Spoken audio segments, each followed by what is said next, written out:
सभी को नमस्कार। आज की वीडियो में हम आपका जो 10वीं कक्षा का सेकंड टर्म का जो सैम्पल पेपर है उसको सॉल्व करना शुरू कर रहे हैं।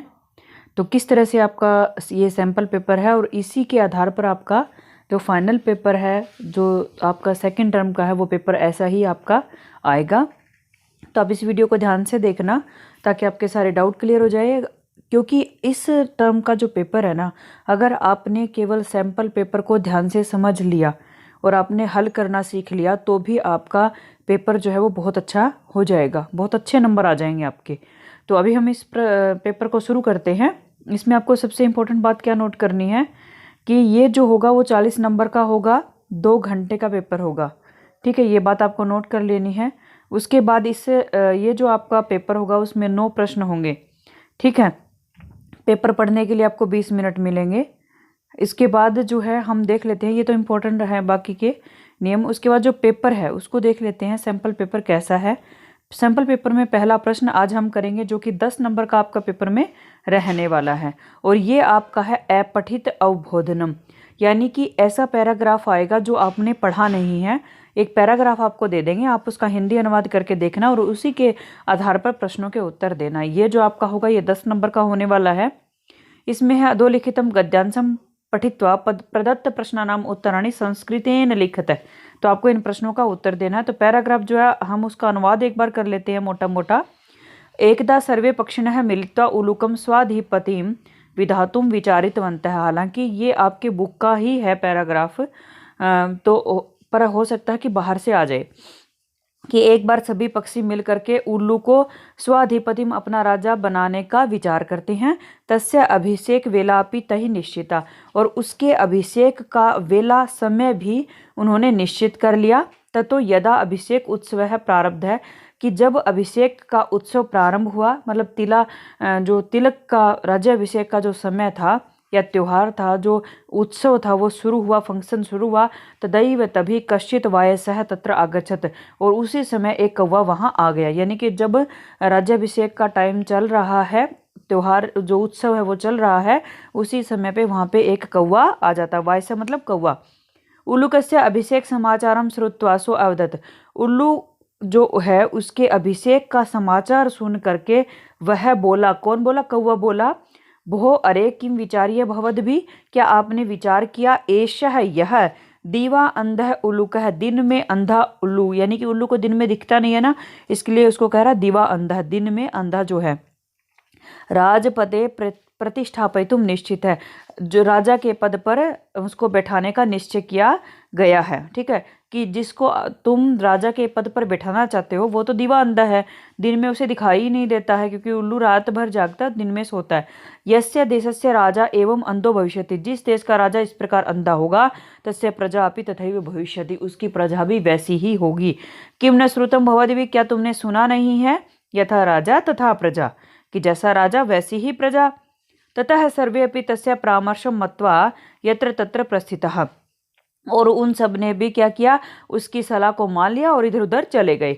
कथा एषा पुरातनी, ये जो कहानी है बहुत पुरानी है। परम अस्या तात्पर्यम, परंतु इसका तात्पर्य यानी कि अभिप्राय या मतलब तो अद्यापि अक्षरशः सत्यम, आज भी अक्षरशः है, यानी कि यूं का यूं बिल्कुल एकदम सत्यम सत्य है। यानी कि ये कहानी आज भी यूं की यूं स्टिक बैठती है कि जैसा राजा होता है प्रजा भी वैसी ही होती है। लोकतांत्रिक देशेषु, लोकतांत्रिक देशों में यानी कि आज के समय में यथा राष्ट्र प्रमुख है, जैसा राष्ट्र का प्रमुख होता है, सर्वकारो वा अथवा सरकार होती है, तथा तस्य देशस्य स्थिति भवति, उस देश की स्थिति जो सिचुएशन होती है वो वैसी ही होती है जैसा उस देश का राष्ट्र प्रमुख या सरकार होती है। अतः राजपदे योग्य जनः एव प्रतिष्ठापयितव्य है, इसलिए राजा के पद पर योग्य जन को ही बैठाना चाहिए। संप्रति यथा नेतारः तथा जनाः, आज के समय में जैसे नेता होते हैं वैसे ही जनता होती है। और अब हमें क्या करना? पैराग्राफ हमने पढ़ लिया, इसके आधार पर प्रश्नों के उत्तर देने हैं।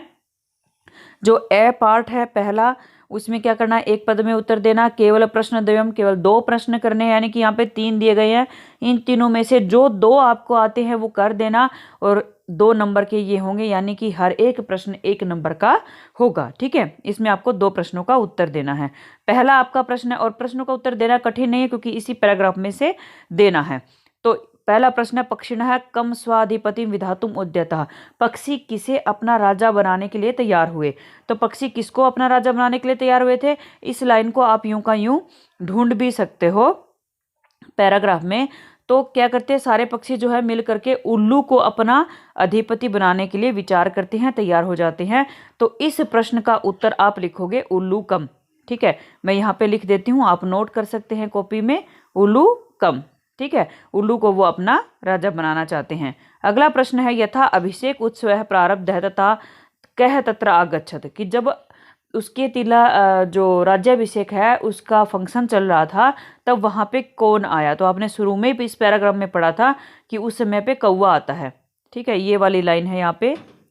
तो इसका उत्तर होगा वायस है। आप यहाँ पे मैं ये लिख रही हूँ, आप कॉपी में नोट कर सकते हैं, वायस है इस प्रश्न का उत्तर होगा। अगला प्रश्न है, राजपदे कीदृशः जनः प्रतिष्ठापितव्य है। राजा के पद पर कैसा जो आदमी होता है उसको बैठाना चाहिए। तो ये वाली जो लाइन है वो यूं की यूं आपके प्रश्न का उत्तर है। तो आप क्या करेंगे, कीदृशः जनः, योग्य जन है। ठीक है, एक पद में ही उत्तर देना है।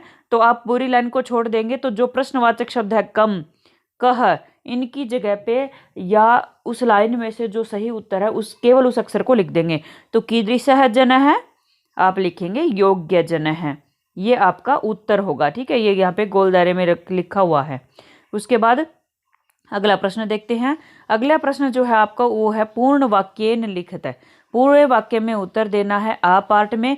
यहाँ पे भी आपको केवल 2 प्रश्न करने, यानी कि ये 3 प्रश्न है, इन तीनों में से 2 करोगे और हर एक प्रश्न 2 नंबर का है, यानी कि जो आप 2 प्रश्न करोगे वो 4 नंबर के होंगे। ठीक है, ये आपको नोट करना है, पूरे वाक्य में उत्तर देना है। तो पहला प्रश्न है, वायसः उलूकस्य राजप्रते प्रतिष्ठापन विषये किम अवदत्। जो कौवा है वो उल्लू के राजपद पर बैठाने के विषय में क्या कहता है? तो कौवा क्या कहता है, जब कौवा आता है देखता है कि राज्याभिषेक की तैयारी चल रही है, वो भी उल्लू के राज्याभिषेक की, तो वो कहता है कि ये तो दीवा अंधा है, इसको दिन में दिखाई नहीं देता है, अगर तुम इसे राजा बना दोगे तो जैसा राजा होगा वैसी ही प्रजा होगी। तो आप क्या लिख सकते हो, यहाँ से पूरा का पूरा आप उतार सकते हो, यूं का यूं आंसर आपको पूरे वाक्य में उत्तर देना। आप ये पूरा का पूरा जो है मैंने यहाँ पे दिया कि भो किम विचार्य भवद्भिः एषा दिवान्धः उलूका राजपते प्रतिष्ठापयितुं निश्चिता यस्य देशस्य राजा एवं अंधो भविष्यति तस्य प्रजापि तथैव भविष्यति किम न श्रुतं भवद्भिः यथा राजा तथा प्रजा।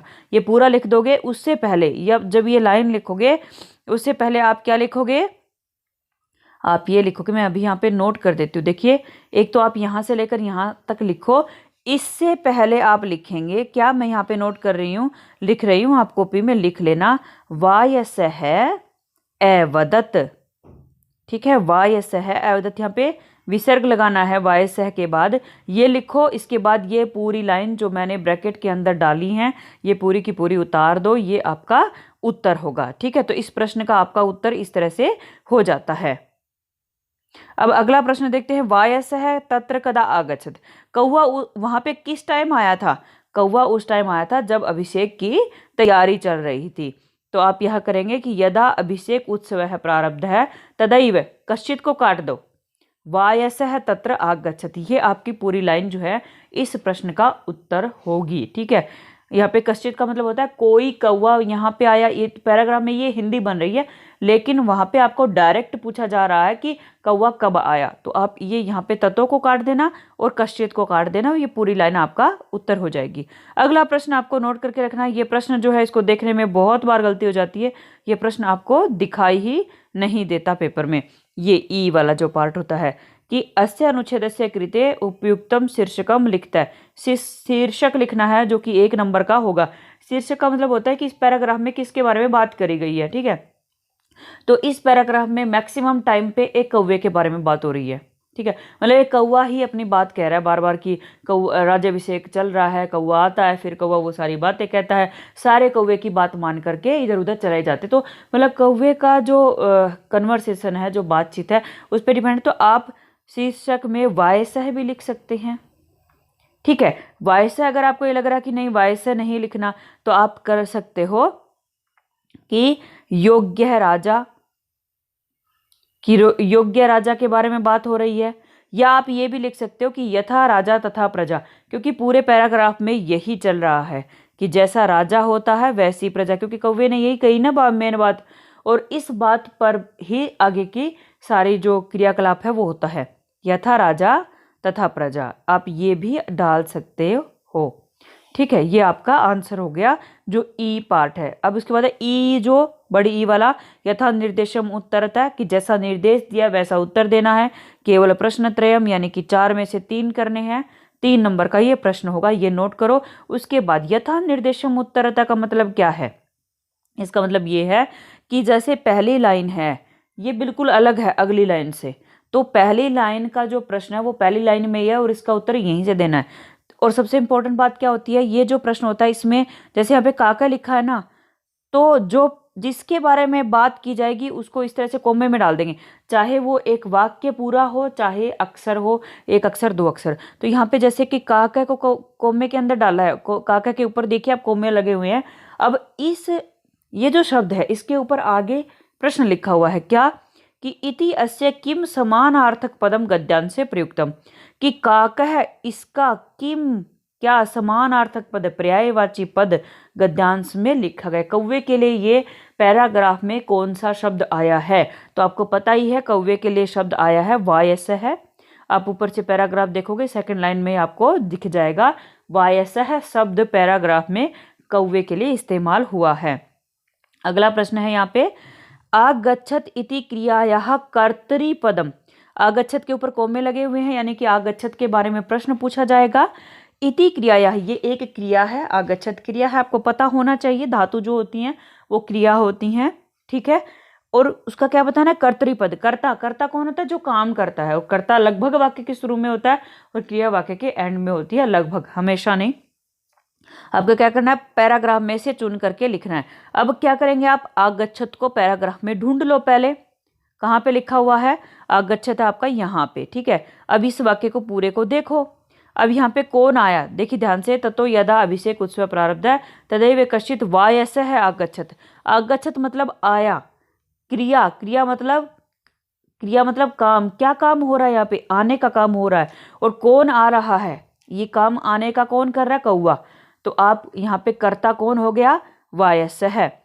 कौवा जो है वो कर्ता हो गया। तो आप यहाँ पे नोट कर देंगे, इसका आंसर जो होगा वो होगा वायस है। इसके सामने आप लिख सकते हो। उसके बाद क्या है, नवीना, ये शब्द है कोमे के अंदर। इति अस्य विलोम पदम, विलोम पद बताना है और उसको पैराग्राफ से चुनना है। नवीना मतलब नई का विलोम शब्द जो है वो पैराग्राफ में क्या है, नवीन का मतलब नया, और उसका पुराना ढूंढना है। पुराना की संस्कृत है यहाँ पे पुरातनी, ठीक है। तो इसका विलोम पुरातनी होगा, आप वहाँ पे लिख सकते हो, ठीक है।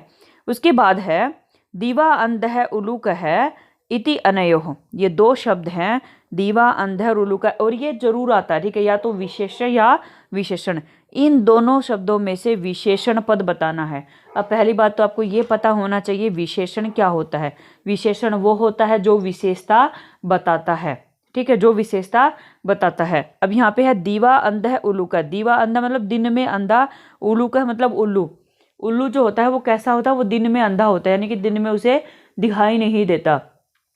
तो उल्लू की विशेषता क्या है, दीवा अंधा होना, दिन में अंधा होना। तो विशेषण कौन हुआ, यानी कि उल्लू की विशेषता बताने वाला शब्द यहाँ पे क्या है, दीवा अंध है, ठीक है। तो विशेषण पद होगा यहाँ पे दीवा अंध है। और इसी तरह से एक और मैं यहीं पे समझा देती हूँ, अगर विशेषण की जगह पे यहाँ पे लिखा होता विशेष्य, विशेष्य क्या होता है, जिसकी विशेषता बताते हैं।